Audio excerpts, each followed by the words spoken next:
A Tamara Kučan je jedna od najmlađih pisaca proze u Srbiji. Pisanjem se bavi od svoje 16. godine. 2010. postala je najmlađi član Udruženja književnika Srbije.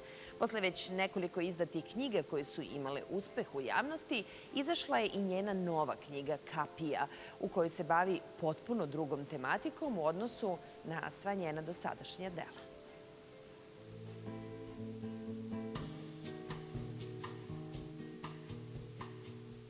Tamara je u svojim prošlim knjigama bila inspirisana Beogradom i aktuelnim temama.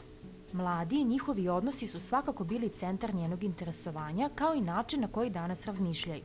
Različiti uglovi iz kojih je posmatrala dimenzije ličnosti pretočene su u mnoge knjige. Beograd je zaista jedan inspirativan grad i ja mislim da putovala sam dosta i viđala sam razne gradove i nijedan me nije pokrenuo kao Beograd. Beograd je prvo sudar nekog bogatstva i siromaštva. Beograd je takođe i miks kultura i Beograd je zaista grad gde možete sedeti na klupi i videti 1000 stvari koje ne možete u drugim gradovima i čuti 1000 priča. Kako razmišljaju? Pa čini mi se da je nekako sve to jedna borba za slavom, da je tu gomila pogrešnih uzora i čini mi se da nekako je obrazovanje stavljeno u drugi plan. Ne moram ja da studiram da bi našao posao, naći ću ja vezu da bi se zaposlio ili ne znam, ako sam što provokativnija, bit ću uspešnija. Tako da, nažalost, postoji to kod današnje omladine, a mislim da ja se trudim da nekako svojim knjigama malo ispravim sve te ideale i da pokažem da je to često taj neki luksuzni život, kao što pišemo u romanu Peščani sat, i nije garant sreće, već naprotiv, donosi samo jednu nesreću koja raste i raste. Izdati knjigu sa 17 godina nije bilo lako. Trnovit put od kritike do kasnijeg konačnog priznanja od svojih kolega takođe je uticao na njeno sazrevanje kao pisca. Ono što je najtužnije jeste da tada i nije bilo reakcije, jer niko nije hteo ni da posveti vreme nekom romanu koje je stvorilo dete od 17 godina.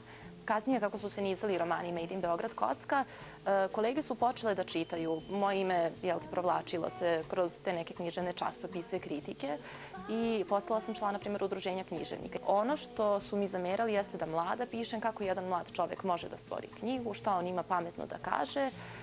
I dosta su, na primjer, kritikovali te teme Beograd, mladi, žargon. U novoj knjizi Kapija grad Atina postaje centralno mesto dešavanja. Neobična ljubavna priča između Grka i Indike, koja je verno oslikana kroz muški i ženski ugao gledanja, predstavlja veliki sudar kultura, religije, ali i ličnosti. Tema je, uopšte pitanje koje se postavlja, jeste da li ljubav može da prevaziđe različitost. Ja neću reći, neću otkriti, čitajući Kapiju ljudi će shvatiti. Ono što ja mislim kao čovek, mislim da može, uz mnogo truda i borbe i okretanja leđa okolini koja često osuđuje. Kapija je ljubavna priča, ali to je i priča o imigraciji. U Srbiji se ne govori mnogo o tome. To je, doduše, u ostalim balkanskim zemljama, to je jedan od gorećih problema, posebno u Grčkoj. Radnja se dešava u Atini. Priča o imigraciji je zapravo priča o početku nekog novog života i ono što ja volim da kažem jeste da će se u Kapiji pronaći svako ko je uspeo da od nemogućnosti stvori mogućnosti i svako ko je to jednom poželeo da se probudi u nekom novom telu, da ima neki drugačiji život ili da počne iz početka. Promocija ove knjige je danas u Beogradu sa početkom u 19 časova. Na promociji će biti ispisateljica Vesna Zakonovića-Režina, ali i gosti iznenađenja. Svi posetioci će na ovoj promociji, osim prijatne atmosfere i lepog druženja, moći da čuju više o novoj knjizi, a one najinteresantnije delove saznaće samo oni koji ovu knjigu budu i pročitali.